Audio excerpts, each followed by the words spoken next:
So hey guys, welcome back to another video, and in this video I'm going to show you how to change screen brightness in your Windows 10. And how to do this, let's get started. First, in your search menu just type brightness and then click on change brightness level. Here you can use the slider to change the brightness up and down. Just use this and set the brightness according to your usage. So yes, this is how you can do it. If your problem still occurs, so make sure to comment down below so we can make a detailed guide on this video. Alright, that's it for today's tutorial. I really hope this video helped you solve your problem or learn something new about your PC. My goal on this channel is to make everything about computers simple and easy, whether it's fixing errors, downloading software or any game, boosting performance of any Windows or any game, or understanding new tool. If this video was helpful in any way, don't forget to hit the like button because it really motivates me to keep bringing you more useful content.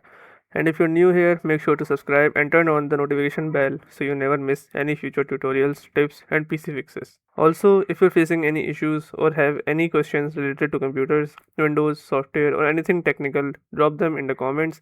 I read all of your comments and I'll try my best to help you out. Thanks a lot for watching. Take care of your system, keep learning, and I'll see you in the next video. Thanks for watching.